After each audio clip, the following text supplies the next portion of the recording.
Hey, what's going on everybody? It's etaprime back here again. Today we're going to be taking a look at the Samsung Galaxy A32. Now this is one of the best budget devices that I've ever got my hands on, and the unit I have here is on a prepaid service known as Boost Mobile in the US. But these are also available unlocked and at other carriers. Pretty much all the carriers, be it contract or pay-as-you-go, will have the A32. But the big reason I chose the Boost Mobile version is because it's actually on sale right now for $129, and you can find coupons online to drop that down to $120. And when it comes down to it, getting a device like this at a $120 price tag is really hard to beat. This is the A32 5G, so we do have 5G connectivity built in. So I've had a chance to mess around with this device for the last week, and I can tell you that I'm actually really impressed given the price that I paid. Now I'm reviewing this as a $120 budget phone, but these are priced much higher if you pick up an unlocked version. It's got a quad camera setup around back. We have a 5 megapixel macro camera, an 8 megapixel ultra wide. The main camera is a 48 megapixel,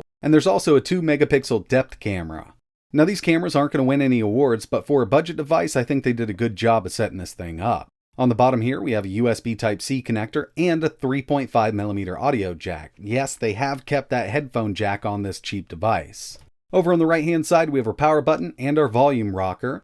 And this device does support a micro SD card. Over here on the left-hand side, we have our SIM/SD card tray. The A32 5G is running Android 11 right out of the box with One UI, and as for UI performance, it's been super snappy. I personally haven't run into any issues with this. It's a lot faster than other phones that I've tested in this same price range. When it comes to the specs of the Galaxy A32 5G, for the CPU, this is actually using the Mediatek Dimensity 720. We have 8 cores at 2 GHz. The GPU is the Mali G57 MC3, 4 gigs of RAM, 64 gigabytes of internal storage, but we can also use up to a 1 terabyte micro SD card in this thing. The display is a 6.5-inch 90Hz IPS at 720 by 1600. Not the highest resolution, but I still think it looks really good for the price. It's got a 5000 mAh battery, and it's running Android 11 with One UI 3.1. So the first thing I always like to do with these devices is run some benchmarks. First up, we have Geekbench 5, single core 503, multi 1652. Moving over to a GPU benchmark, we have 3D Mark Wildlife. This tests the Vulkan performance of the built-in GPU, 1247. And finally, we have Antutu with a 239,110. Not bad at all, and you can go down this list. We're around 52,000 on that GPU score, so it's looking really decent for a budget device. A question I get a lot when I do these videos is what kind of controller should I use with this while gaming? Well, since this has USB Type-C, I would highly suggest using something with USB Type-C. You can connect to Bluetooth, and it does work out well. If you've already got an Xbox One controller laying around, just use that. But one of my personal favorite controllers is the Razer Kishi, which I have here, and as you can see, this fits in here perfectly fine. It can get a bit expensive if it's not on sale, so the next one I would suggest that utilizes USB Type-C is the GameSir X2. Again, the A32 will fit directly in here. There's really no setup because it's acting like an Xbox One controller connected over USB, but if you don't want to fork out the cash for the X2 or the Razer Kishi, you can go with a cheaper Bluetooth controller like this Sataki here. I'll leave links in the description. It doesn't have as many features as these two other controllers, but it is really inexpensive to get into. Now I wanted to jump right into some gaming. By the way, I'm using an Xbox One controller connected over Bluetooth. We got an easier one to run here, Minecraft Pocket Edition. We're at 14 chunks. I do have fancy graphics on, and it's running really well. Going into this, I expected this device would handle Minecraft well, so let's move over to something a little harder to run, and that's going to be Call of Duty Mobile. And here it is. Medium settings, frame rate set to high. I'm getting great performance. This is totally playable on this device. And you know, in the past I've tested this game on lower end devices. It's a very well optimized game. I gotta give it to them. This does work on a lot of stuff. But if I had to guess, we're around 40 FPS with this one. And again, I'm using an Xbox controller for this one, but you can always use the built-in touchscreen.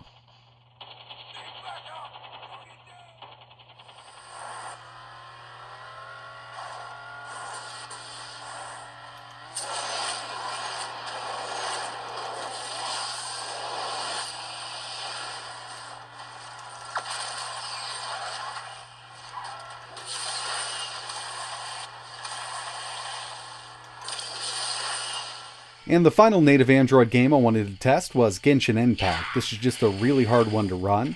Low settings, 30 FPS, does pretty well. I mean, we do get some dips every once in a while. I did try this low 60, but it was a bit laggy trying to go to 60 FPS with it. I personally wouldn't mind playing this on low at 30 FPS with this device.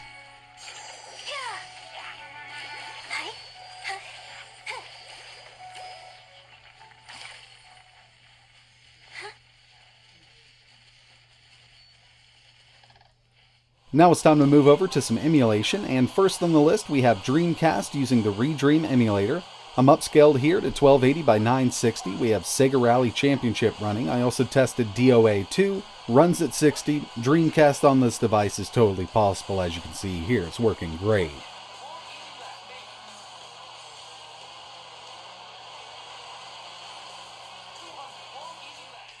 I also wanted to test a little bit of N64 emulation, so I figured I'd go with GoldenEye 007, which is a harder one to run, and it runs really well on this device. By the way, I'm using the standalone version of Mupin 64 Plus FZ. You can get this right on Google Play.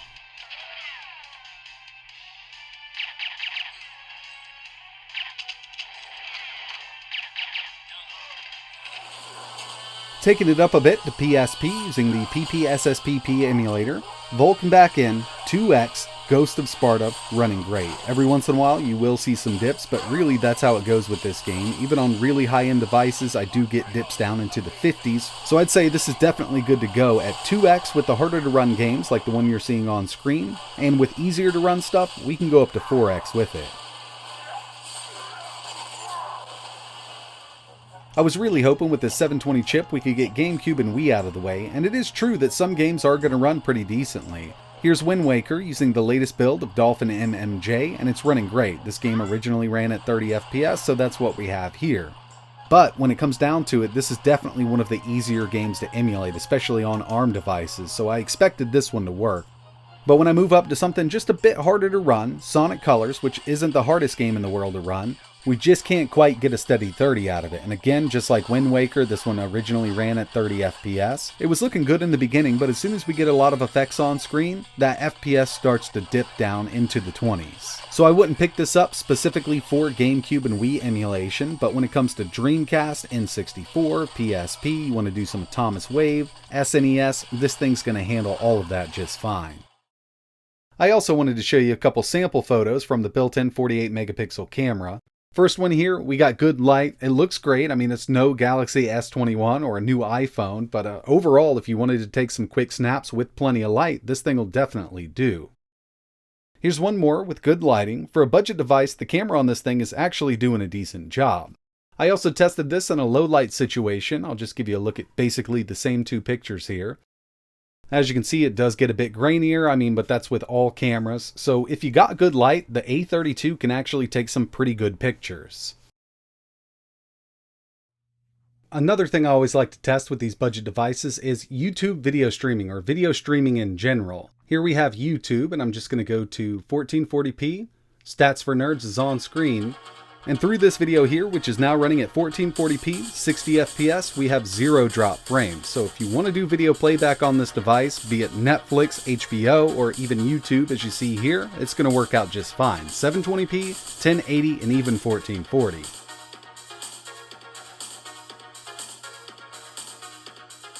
When it comes to battery life on this device, web browsing will net you around 14 hours, video playback 16, and 3D gaming. It really depends on what kind of game you're playing. If it's very intensive, you're going to get around 4 to 7 hours of gameplay out of it.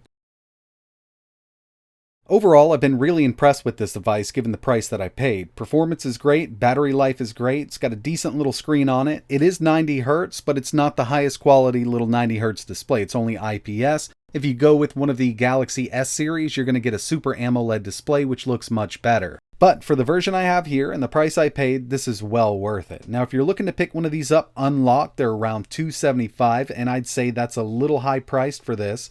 If it was up to me and I had $275 to spend on a smartphone, I'd look for a refurbished S10 or something like that. I would kind of skip this, but if you can pick this up between that $120 to $150, then I'd say go for it. It definitely makes a great budget device. But that's going to wrap it up for this video. I really appreciate you watching. If you're interested in picking one of these up, I will leave a couple links in the description. If there's anything else you want to see running on this, or if you have any questions at all, let me know in the comments below. And like always, thanks for watching.